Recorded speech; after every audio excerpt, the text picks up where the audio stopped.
शंकर भगवान की जय। आज हम 16 सोमवार व्रत कथा सुनेंगे। मृत्युलोक में विवाह करने की इच्छा करके एक समय श्री भूतनाथ महादेव जी माता पार्वती के साथ पधारे। वहां वे भ्रमण करते करते विदर्भ देशांतर्गत अमरावती नाम की अति रमणीक नगरी में पहुँचे। अमरावती नगरी अमरापुरी के सदृश सब प्रकार के सुखों से परिपूर्ण थी। उसमें वहाँ के महाराज का बनाया हुआ अति रमणीक शिव जी का मंदिर था। उसमें भगवान शंकर भगवती पार्वती के साथ निवास करने लगे। एक समय माता पार्वती ने प्राणपति को प्रसन्न देख के मनोविनोद करने की इच्छा से बोली, हे महाराज, आज तो हम दोनों चौसर खेलें। शिवजी ने प्राण प्रिय की बात को मान लिया और चौसर खेलने लगे। उस समय इस स्थान पर मंदिर का पुजारी ब्राह्मण मंदिर में पूजा करने को आया। माता जी ने ब्राह्मण से प्रश्न किया कि पुजारी जी बताओ कि इस बाजी में दोनों में से किसकी जीत होगी। ब्राह्मण बिना विचारे ही श्रीक बोल उठा कि महादेव जी की जीत होगी। थोड़ी देर में बाजी समाप्त हो गई और पार्वती जी की विजय हुई। अब तो पार्वती जी ब्राह्मण को झूठ बोलने के अपराध के कारण श्राप देने को उगत हुई। तब महादेव जी ने पार्वती जी को बहुत समझाया, परंतु उन्होंने ब्राह्मण को कोढ़ी होने का श्राप दे दिया। कुछ समय बाद पार्वती जी के श्रापवश पुजारी के शरीर में कोढ़ पैदा हो गया। इस प्रकार पुजारी अनेक प्रकार से दुखी रहने लगा। इस तरह के कष्ट भोगते हुए जब बहुत दिन हो गए तो देवलोक की अप्सराएं शिवजी की पूजा करने उस मंदिर में पधारी और पुजारी के कष्ट को देख बड़े दया भाव से उससे रोगी होने का कारण पूछने लगी। पुजारी ने निसंकोच सब बातें उनसे कह दी। वे अप्सराएं बोली, हे पुजारी, अब तुम अधिक दुखी मत होना। भगवान शिवजी तुम्हारे कष्ट को दूर कर देंगे। तुम सब बातों में शेष पौर्दश सोमवार का व्रत भक्ति भाव से करो। तब पुजारी अप्सराओं से हाथ जोड़कर विनम्र भाव से पौर्दश सोमवार व्रत की विधि पूछने लगा। अप्सराएं बोली, जिस दिन सोमवार हो उस दिन भक्ति के साथ व्रत करें।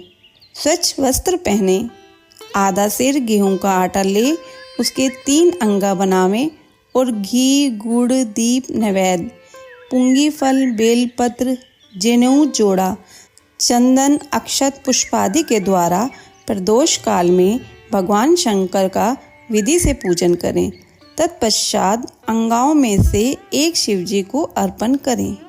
बाकी 2 को शिवजी का प्रसाद समझकर उपस्थित जनों में बांट दें और आप भी प्रसाद पावें। इस विधि से 16 सोमवार व्रत करें।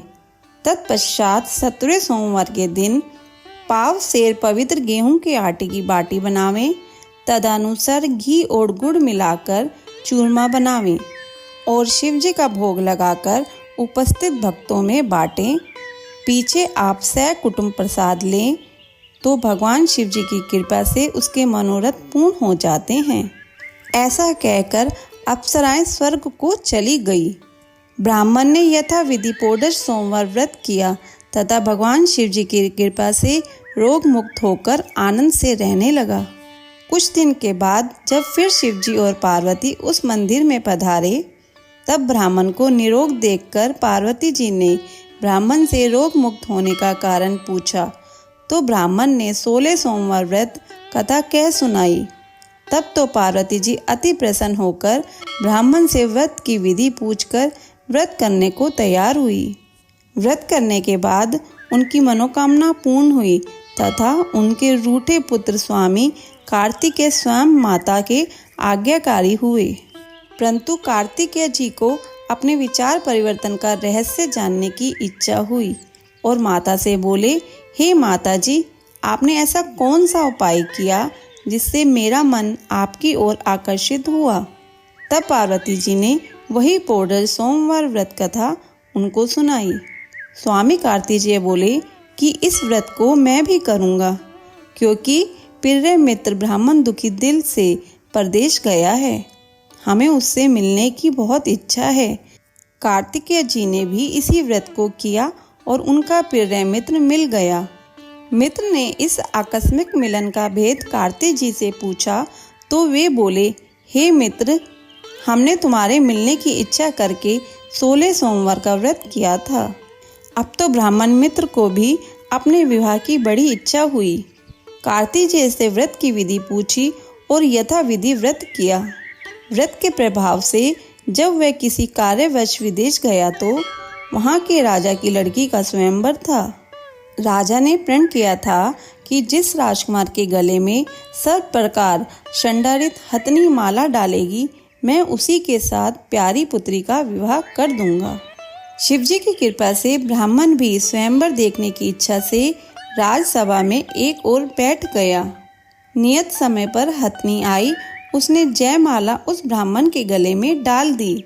राजा की प्रतिज्ञा के अनुसार बड़ी धूमधाम से कन्या का विवाह उस ब्राह्मण के साथ कर दिया और ब्राह्मण को बहुत सा धन और सम्मान देकर संतुष्ट किया। ब्राह्मण सुंदर राजकन्या पाकर सुख से जीवन व्यतीत करने लगा। एक दिन राजकन्या ने अपने पति से प्रश्न किया, हे प्राणनाथ, आपने ऐसा कौन सा भारी पुण्य किया जिसके प्रभाव से हथनी ने सब राजकुमारों को छोड़कर आपको वरण किया? ब्राह्मण बोला, हे प्राणप्रिय, मैंने अपने मित्र कार्तिकेय जी के कथानुसार 16 सोमवार का व्रत किया था, जिसके प्रभाव से मुझे तुम जैसी स्वयं रूपवान लक्ष्मी की प्राप्ति हुई। व्रत की महिमा को सुनकर राजकन्या को बड़ा आश्चर्य हुआ और वह भी पुत्र की कामना करके व्रत करने लगी। शिवजी की दया से उसके गर्भ से एक अति सुंदर, सुशील, धर्मात्मा और विद्वान पुत्र उत्पन्न हुआ। माता पिता दोनों उस देव पुत्र को पाकर अति प्रसन्न हुए और उसका लालन पालन भली प्रकार से करने लगे।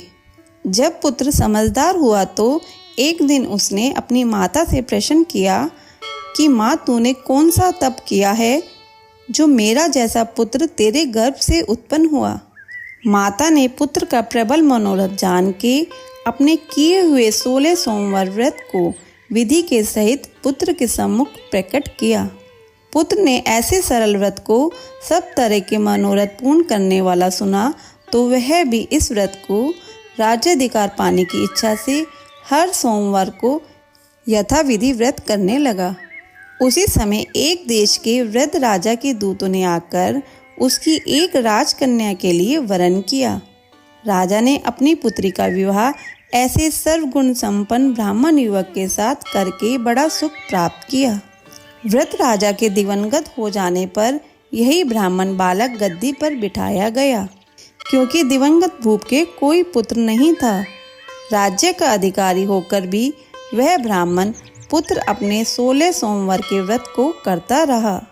जब 17वां सोमवार आया तो विप्रपुत्र ने अपनी प्रेमता से सब पूजन सामग्री लेकर शिवालय में चलने के लिए कहा, परंतु प्रेमता ने उसकी आज्ञा की परवाह नहीं की। दास दासियों द्वारा सब सामग्री शिवालय भिजवा दी और आप नहीं गई। जब राजा ने शिवजी का पूजन समाप्त किया तब एक आकाशवाणी राजा के प्रति हुई। राजा ने सुना कि हे राजा, अपनी इस रानी को राजमहल से निकाल दे, नहीं तो तेरा सर्वनाश कर देगी। वाणी को सुनकर राजा के आश्चर्य का ठिकाना नहीं रहा और तत्काल ही मंत्रालय में आकर अपने सभासदों को बुलाकर पूछने लगा कि हे मंत्रियों, मुझे आज शिवजी की वाणी हुई है कि राजा तू अपनी इस रानी को निकाल दे, नहीं तो तेरा यह सर्वनाश कर देगी। मंत्री आदि सब बड़े विषय में और दुख में डूब गए, क्योंकि जिस कन्या के साथ राज मिला है राजा उसी को निकालने का जाल रचता है। ये कैसे हो सकेगा? अंत में राजा ने उसे अपने यहाँ से निकाल दिया। रानी दुखी हृदय से भाग्य को कोसती हुई नगर के बाहर हुई। बिना पद त्राण, फटे वस्त्र पहने, भूख से दुखी धीरे धीरे चलकर एक नगर में पहुंची। वहां एक बुढ़िया सूत काट कर बेचने को जाती थी। रानी की करुण दशा देख बोली, चल तू मेरा सूत बिकवा दे, मैं वृद्ध हूँ, भाव नहीं जानती हूँ।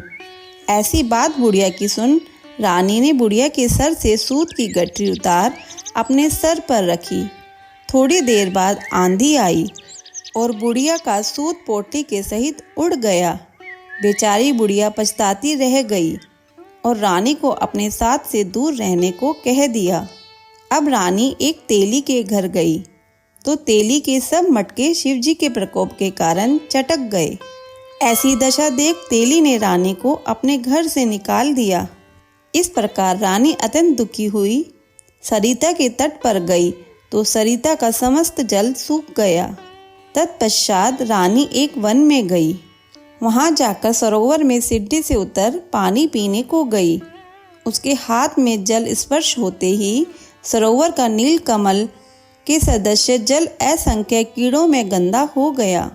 रानी ने भाग्य पर दोषारोपण करते हुए उस जल को पान करके पेड़ की शीतल छाया में विश्राम करना चाहा।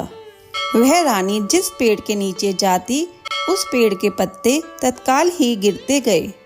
वन सरोवर जल की ऐसी दशा देखकर गौ चराते ग्वालों ने अपने गुसाई जी से, जो उस जंगल में स्थित मंदिर में पुजारी थे, फिर गुसाई जी के आदेशानुसार ग्वाले रानी को पकड़कर गुसाई के पास ले गए। रानी की मुख कांति और शरीर शोभा देख गुसाई जान गए, ये अवश्य ही कोई विधि की गति की मारी कोई कुलीन अबला है।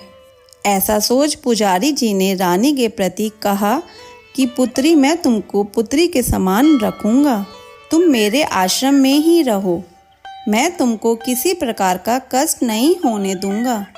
गुसाई के ऐसे वचन सुन रानी को धीरज हुआ और आश्रम में रहने लगी।